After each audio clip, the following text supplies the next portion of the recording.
Hey,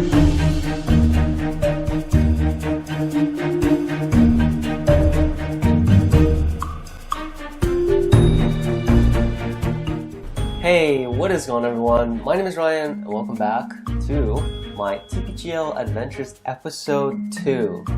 So in the last episode, I talked about my first round adventures, which was against Remy Compagnie. In round 2, my opponent was Pavol Lisy. Now, speaking with Pavol, I actually have a pretty long history with him and a lot of coincidences. So the first time I've ever been to an international tournament was the 5th KPMC, which stands for the Korean Prime Minister Cup. And at the time it was one of the biggest world amateur tournaments, the other being the World Amateur Go Championship. Now, in the KPMC, I think it was our first, for both of us, Pavol and I, our first amateur tournament. And I think that was in 2010. I think Pavol became pro before I did. But what's also interesting is that we had our kid at about the same time as well. So all very interesting coincidences. So a little bit about Pavol's strategy, or I guess style, and my strategy going into the game. So I was a little bit nervous, as I mentioned in the first video, because I haven't really played for a while. But after the first round, I felt a lot more familiar with the game. Now, I'm sure a lot of you guys know this already, but Pavol's style is very aggressive. He fights a lot, and that's exactly where he does well. Now, as pros, when you're preparing for a game, we can't be too careful on our opponent's style, because no matter what your opponent's style is, if you deviate too much from what you know and what you're comfortable with, it's actually a little bit harder to handle. So when I'm developing strategies before a game, I'm always careful to make sure that it's always going to be a game that I know how to play.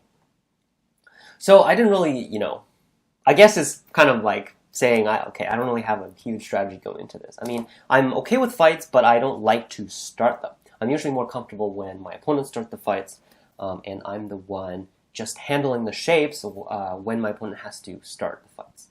So in the beginning, I'm just playing very normally. So in the first game, this is the board position right now for the first game, and I am white in game number 1.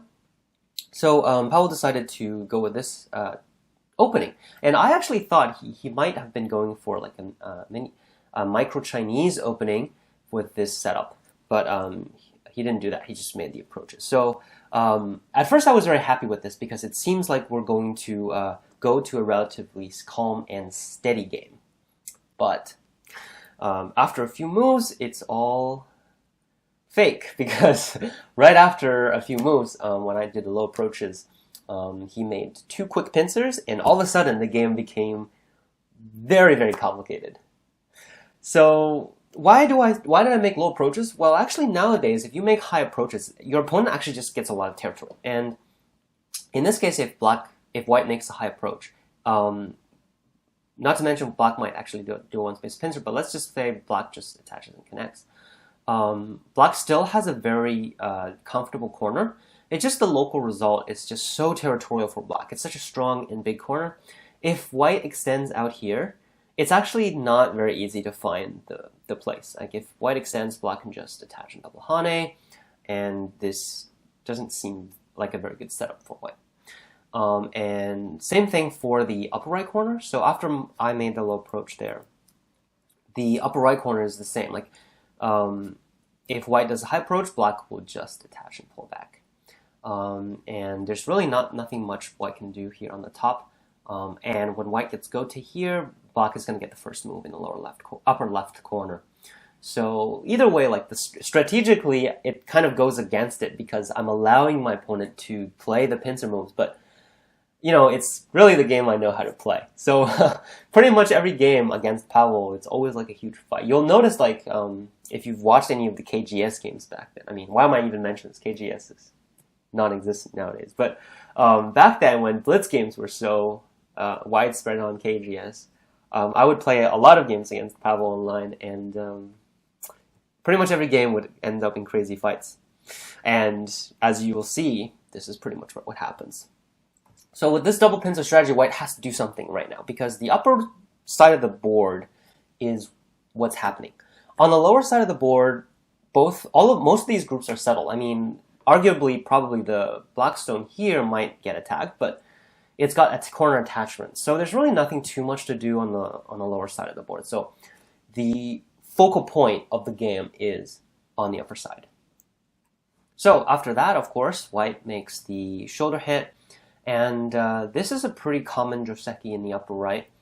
So I'm not going to go into too much detail there. We're just pretty much setting up the board. This is an interesting point because when I play the diagonal, I was thinking maybe black will extend, but Pavol clearly doesn't not like that joseki.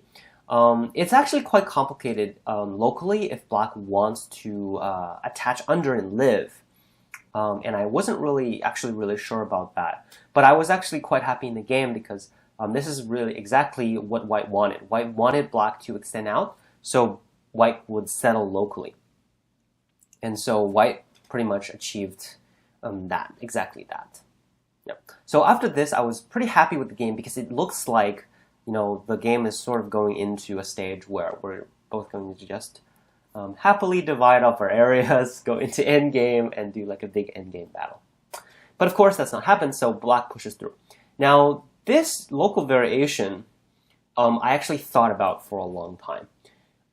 And although I thought about it for such a long time, I actually went with the incorrect decision, I think. Because black has a 3-space extension, white can actually just directly capture. Because even though black extends, there is a Hane and Tiger's Mouth. It's actually impossible for black to capture it very well. Because right here, white can actually Atari and Atari. This is a very complicated corner, but in short, black cannot simply capture white. So it's going to be locally a seki. So locally, white can accept that. Now, unfortunately, I didn't choose that. And so just one more thing. If black does protect in the corner, white can actually jump out. So white is going to be completely fine. Capturing this stone is very big because the right side, you can see white has a lot of potential.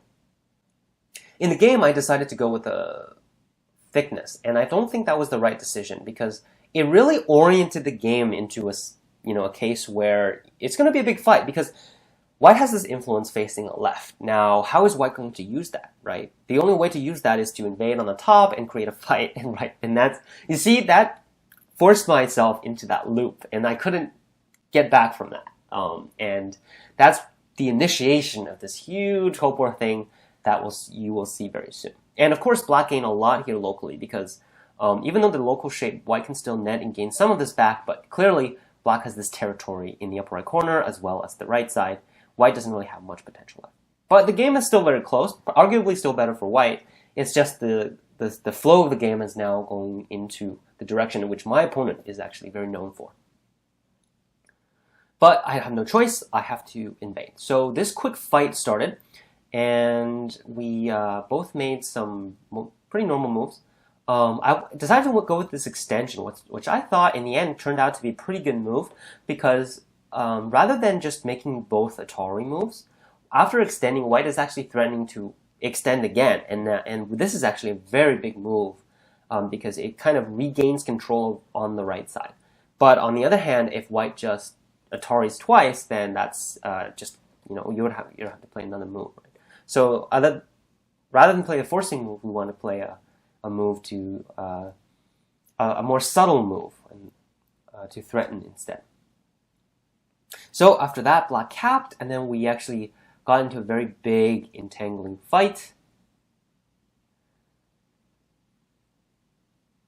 And so right here is a really interesting point to stop because I made a very questionable move, which nobody understood. Now, I was watching the stream later, and I think Ali was like, what? So hear me out here. At this point, of course, there's a capture race now between the black group that's being surrounded here versus the white group. Black just connected, which means black has an eye, and black has potentially a relatively big eye. So black could have a lot of extra liberties. If you look around at the whole board right now, white is not really short on territory, especially after getting this P11 move, which threatens R11. White also got B18 on the upper left, which made the corner a lot bigger, and white also invaded here. Oh, assuming that this group doesn't die, of course. So my strategy was to actually just escape the group and maybe let black capture the white stone, which actually worked out. But unfortunately, I made a very big mistake in the process, and you will see that. And when you see this move, please cover your eyes because it is not pretty. So this move actually is so bad that it caused me so much trouble throughout the whole game. So right here, black captured the ko, and white does not have to win this. All white has to do is, hane out, because it's impossible for black to start the ko anyway, right? Black pretty much has to connect, white just connects, right? If you were to put any stone on the board, nobody would put a stone here, right? Because you're just leaving your own weakness. So of course, black is just gonna connect the ko. So why is white leaving this ko, right? It just makes no sense. So I honestly don't know why I played it. It was a very big mistake, and that caused so much trouble later. So my idea was that it's probably difficult for black to throw in, but unfortunately, when you leave a big weakness like that, you're going to have to worry about it for the whole game. And that's exactly what I had to do. So throughout the game, later on, my opponent was able to play very aggressive moves, as you can see on the right side, because of this K12. Now, black is not going to throw in right now, because the ko is actually very heavy for black. Because after white captures, if black loses the ko, black would lose the whole group as well. That is the whole reason why white can leave this, right? If the ko was very light for black, white just can't leave a group like that.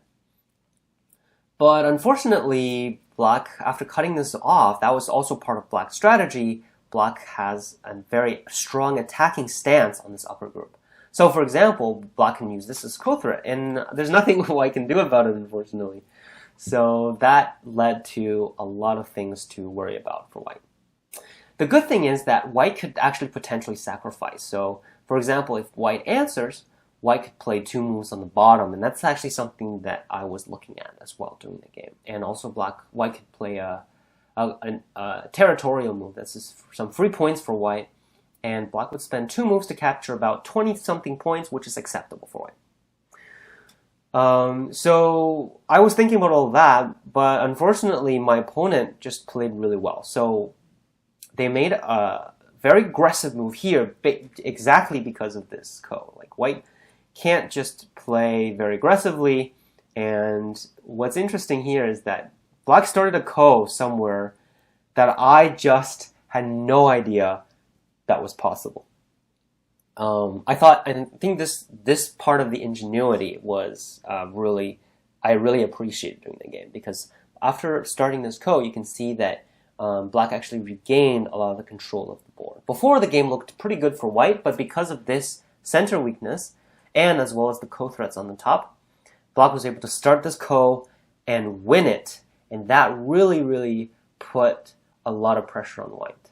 So you can see here, black is finding ko threats on the top of the board, and white had to resort to finding local ko threats. And after that, white found a ko threat on the right side, and black ended the ko, white captured the stone. So we actually have a pretty big trade going on here, but notice that, in the lower right corner, this was originally all white's territory. Now it's all black's territory. And that is a huge difference, right? On the right side, even though white captured the black stones, but the upper right corner is actually already alive, and that is a huge problem. So after black extended in Atari, black could actually have time to protect this group that is now weak. And there's only just an endgame move in the upper right for white. But luckily, for the lead that was developed early on, white had a lot of points to begin with. So after all of this, I kind of tried to play some forcing moves to reevaluate the board, and it turns out it was actually doing okay for white. So even though the trade, black benefited, but because early on, white was able to escape from the whole place and reduce all of black's territory on the upper side, this game was still slightly better for white.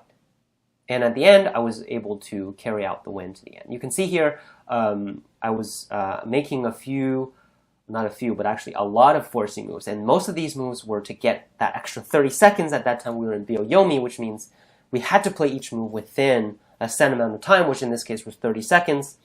And by making some moves that you know your opponent has to respond to, you can gain some extra time to think about a different area of the board. And for these moves on the upper side, I was thinking about the moves on lower side. So in the end, I was able to find a relatively good sequence that allowed me to settle this left side. And so at the end, white ended up winning by a small margin. So it was a pretty crazy game, and there was a huge fight going on. I kind of skipped over some of the nitty-gritty details of the fight, but I mean, if you think about the strategic part of the game, white gained an advantage on the top, clearly because it was originally all black's territory, but white not only invaded, but actually bullied black into living with 2 eyes. So if we go back to this sort of part of the game, right, we can see originally it was just white invading, and it was a black's controlled side. But after invading, white not only made black into 2 eyes, so basically 2 points only, but white escaped the whole group. But in the process, white left a weakness which white had to worry about for the whole game. It was like a time bomb, right? If black had any time, black had enough co-threats, black could execute it, and it would blow up, and white would be in big trouble. So I felt that this game was actually very tiring, because not only for pretty much the rest of the game, because of that one mistake that didn't protect the ko, that left a ko, and to this moment I don't know why I made that mistake, that I had to worry about this one situation for the whole game, pretty much. And pretty much textbook example of a bad move, if I were to say. Yeah, but luckily, because of this result, actually, just how good this local result was for black. I mean, white escaped. Black was separated into 2 groups, and neither group had any points, right? White was still able to maintain the lead to the end. So I won this game, but I was so tired at the end that, I didn't really feel that good for the next game. Here we are, game 2. So I won the first game. And now, since these games were best of 2 instead of best of 3, each game actually weighs a lot more. Previously, we could actually lose one of the game, but you would still win the round. Now, since we're only playing 2 games for every round, you could actually go 1-1 with somebody, right? And then that would actually could potentially change the final standing, right? So going to this game, it weighs just as much as every single other game, even though I had won the previous game. So in this game, I was black. And I decided to choose a relatively common opening. The star point facing 3-4 point, as well as a 3-3 invasion. Now, the story about this opening is that it was actually played so much against me online that I decided, why not? I would try this opening. And interestingly, I reviewed this opening with Park Jung-hwan, and it's actually an opening that he liked for quite some time.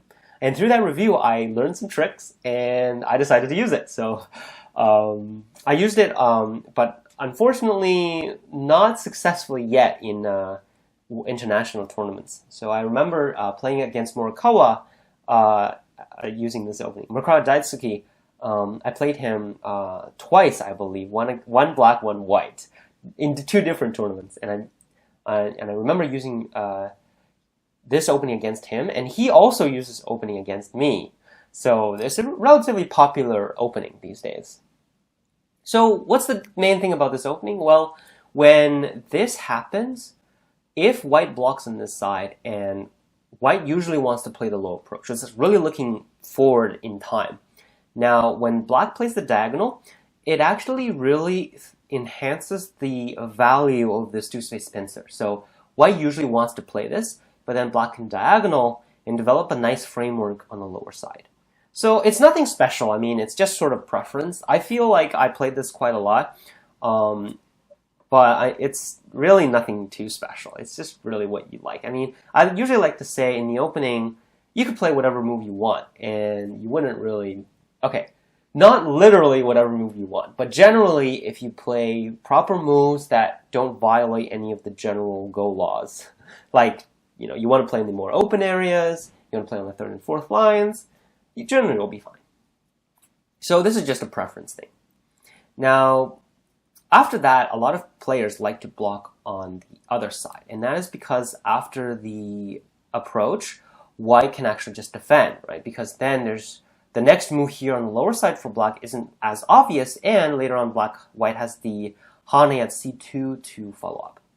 So in the game, I played this move. This is sort of like the standard pincer now. The AI started showing this move in AI games, and then we realized, wow, this is actually a good place to pincer.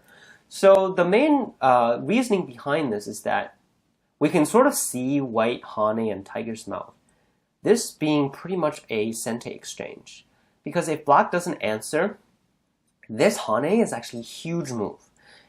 And the main reason is because it affects the life and death of both black and white groups. If white plays b1, the whole black group is not entirely alive. Same thing for black. If black were to make this Atari move, the white group is not alive. And just because of that life and death difference, that makes this group very, very urgent. So that's why we can kind of see this Hane and tiger's mouth pretty much being sente for white. So given that that's sente for white, we can tell that, this stone is actually in a relatively safe location. Normally, if you pincer, you would sort of want to pincer here, right? But if you know that was sente, if white counter pincers, then it's actually kind of uncomfortable, right? If you jump out, given that this is almost sente, white can actually just connect back by attaching at any time. And that's going to be a huge problem because the purpose of black is to attack white, and now white is all connected. So there are a lot of these things going on, but on the other hand, if you pincer sort of too far away, it's not as threatening to white, and because white can just do a two-space pincer at any time, so that sort of, these are some of the reasoning that goes behind this pincer move. Starting huge fights against Pavol is just inevitable, so I probably just got used to it, and I just stopped sort of hoping, but as you can see in the first game, I was still hoping in the back of my head that, maybe we'll just have a peaceful game. But that never happens, so I should just stop hoping. Now, white invades, and this move is pretty much a pretty set move, like, white isn't just going to escape and let black develop the lower side. That would be too safe and too slow. So white invades and black has to jump out. Now, by jumping out, it also threatens the three stones a little bit more. And then in the game, white actually played o3. Now, I think I've seen this move before, but I feel like after the black's knight's move, it's actually not so easy for white to deal with this. Because first of all, white does not want to get enclosed. For example, if you just play a move like the diagonal and just let black enclose and then escape this group, for example, then later on black has too many sente moves. Like all of these are going to be more or less sente, and not to mention that this group is not even entirely alive after black deals with the outside weaknesses. So at the end of this whole variation, this is going to be very inefficient for white. White is surrounded, black is going to get forcing moves on the outside, and white's going to have to spend another move just to live. So a very inefficient shape for white. So we've established that it is not very good for white to get in close, but if white wants to escape, it's actually not so easy. So for example, if white jumps out, at any time, black is going to have this double peep, right? This diagonal peeps at both the K4 cut as well as the L3 push through. So if white connects, black is just going to push down, and now these two white stones are being cut off. So it's actually a very uncomfortable shape for white. So we'll see how Pavol deals with this. White plays this extension move. So this move, of course, is seeing beforehand that when white jumps, there's this peeping move. So white is playing this move first to make a stronger shape before making the jump. So it's a preparation move. Now, black doesn't just answer. So in the game, I wanted to get the sente move first, and then I decided to make a one-space jump. So this move I'm actually pretty happy with afterwards, because I feel like this was a good move to threaten white's weakness. Now the reasoning behind this is that, so first of all, it makes the Hane move less severe. So for example, if white plays the diagonal, black can actually just go out. Because after white Hanes and plays here, it's actually very inefficient for white now, because if white ever wants to cut off black, white ends up in gote, right? So this f3 move always is peeping at white's cutting point. So white will not have time to make this. So it makes the corner stronger a little bit. I hope that makes sense. It's a very indirect way to strengthen the corner. It makes so that white's forcing moves on the corner are less threatening. You can think about it that way. But also, this one-space jump helps the right side, because right now white really doesn't want to just Hane and start the ko. And that's because this ko is very light for black. And not to mention, black can actually just play double tiger snow to protect, right? White is not gaining too much here, but the more moves white play here, the weaker the 3 white stones will become. So in the end, all of these exchanges are just helping black get stronger and weakening the 3 white stones, which white cannot sacrifice. So because of this, this move actually helps both, put some pressure on the white's extensions on the lower side, but also threatens the 3 stones. So that's why I was relatively happy with this one space extension.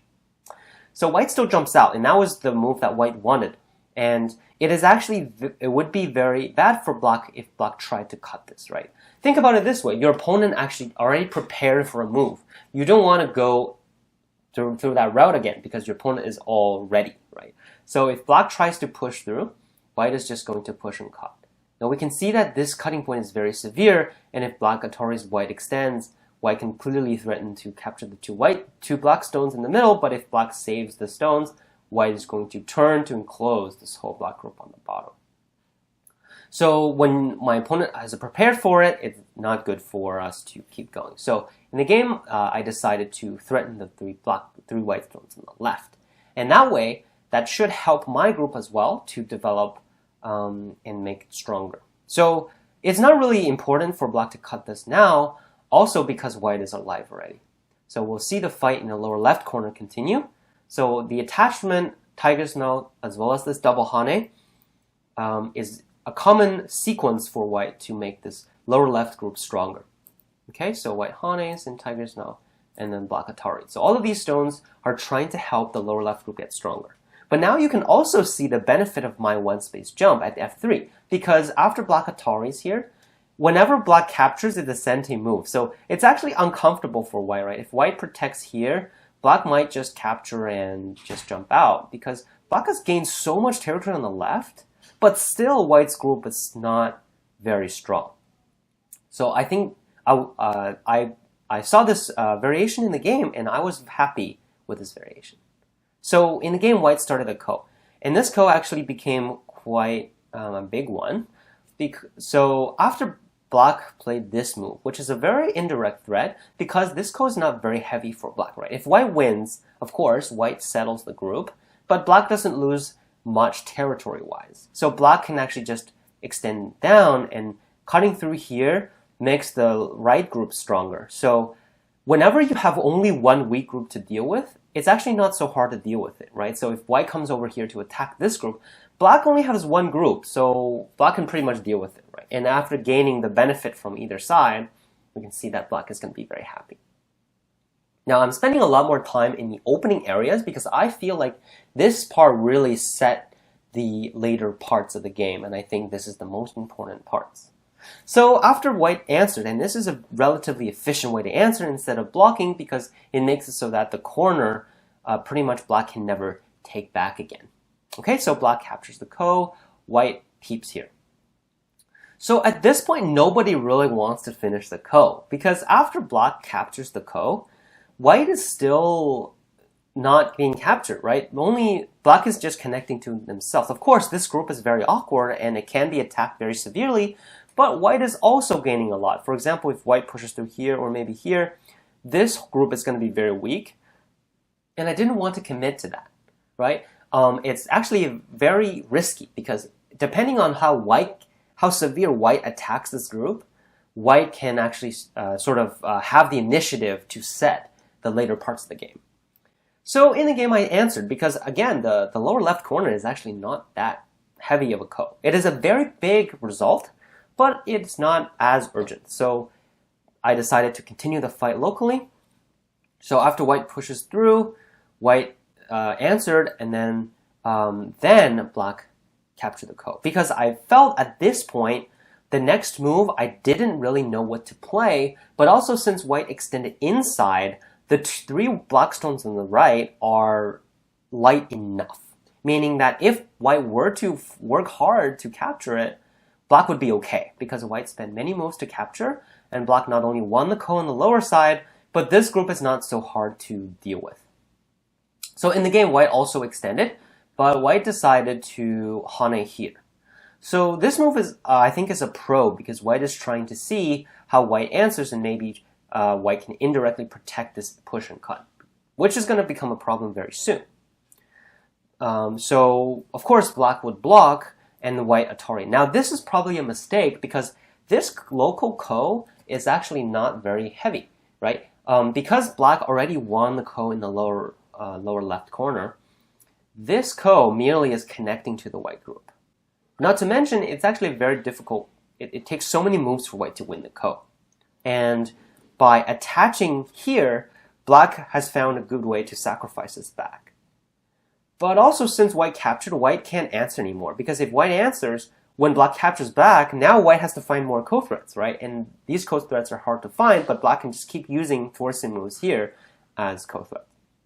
So in the game, white was forced to connect and end the ko, but black can just settle the group in the middle. So after these series of trades, we must not forget what the original state of the lower side was, right? Both players played so many moves on the lower side, but always remember, right? If we just cut the board in half, we can see that on the upper side, both players have one stone each, so it's exactly even. But on the lower side of the board, who is better? Well, we can see that black definitely has way more territory than white, right? So white has the 10 points here, maybe a little bit more if white plays another move, but that's about it, right? Maybe about 5 points here. So black has way more points, but also black has way more influence. So if we consider all of that, we can easily tell that black is leading now. And the main reason for this is because, one, white lost the ko too easily without putting as much pressure on black. The second mistake was that white spent too many moves to end the ko here, while black's stones are relatively light. So the consequence for black is not very big. But after white spends another move, and white has to, because if white plays on the right side, after black connects either way, this whole white group is going to be under attack. So white was forced to spend another move, but then black made the hane and double hane. And this ended up being a very good result for black. So after this, white decided to capture the stone, but black was able to push through and capture the two white stones. Even though white is connected back, but white is all on the first line, and the ice space of this entire group may be threatened later. But on the other hand, black is super thick, and this whole group is entirely strong. Not to mention black got sente. So at this point of the game, I was very, very happy, and I felt like it's going to be a good game. I can continue, and I can just keep the lead to the end. So after that, we just played some relatively simple moves. When you're leading, you just play joseki, right? You can never go wrong with joseki. So after this, white approached, and then I decided to kick and play the knight's move because I had the ladder going this way. So even though, this is actually another use for these dead stones, because these dead stones actually very nicely help black win the ladder here. So the ladder is, we will see a bit later. So after attaching, white plays the 3-3 invasion, right? And this is the ladder. White cannot cut now because black can capture the middle stone at Q15 using a ladder technique. So here white is trying to do some ladder breaks, but unfortunately, black is able to just protect everything. So this, you can verify this, but black still captures white by doing the ladder this way. So unfortunately, white had to spend another move, but black just fixed the upper right. At this point, black's territory lead has expanded even further, and although white blocked here, white spends too many moves to make not that much territory on this side. So afterwards, White kept trying to gain a little bit more here and there, and maybe force black to capture. And this is actually an interesting point. So at this point, black actually could have pushed and connected. So after pushing, white is technically not completely alive. If white Atari here, black can connect, white has no way to easily connect back. But at this point, black is leading so much in territory. So if you think about it, it's just not needed, right? After white played here, all black has to do is just take some points on the board, and black would win very easily. And not to mention, this sort of stuff is all sente, right? White has to keep playing to make this group alive. And so black has just so many places to gain extra points and maintain this clear territory lead. So when you're ahead, you should never try to capture opponent's group, especially if you have to play liberty reduction moves. For example, these ones that I showed earlier. Because when you play these liberty reduction moves, you never know what's going to happen, right? For example, white could clamp here. This L12 is going to be sente, right? You're just creating so many, you're just digging so many holes for yourself to fall through, right? Of course, you could maneuver through all of them and still win the game, but why take the risk, right? It's just simply not needed. So in the game, I decided to make an attachment because white's shape here is actually very short on liberties, and black is able to use all of these liberty shortage problems to further gain. So after this double cut, white has to sacrifice one of these two stones, one group of these two stones. That was a little weird English. So black captured the two stones and was able to push in. So over here, I decided to just force white to live because the territory benefit here was also good enough. So another forcing move to force white to live in the corner there, and then just take the territory. So after extending here, white resigned. So the main story of the game was earlier. Later on, black clung on to the lead very well. But really, I think the interesting points of the game is really the fight and the interesting trade-offs. I mean, the different choices seem similar, but actually, if you really combine like small gains and losses, can really pile up. And in this game, black piled up the gain on the lower half of the board to add up to a relatively large lead.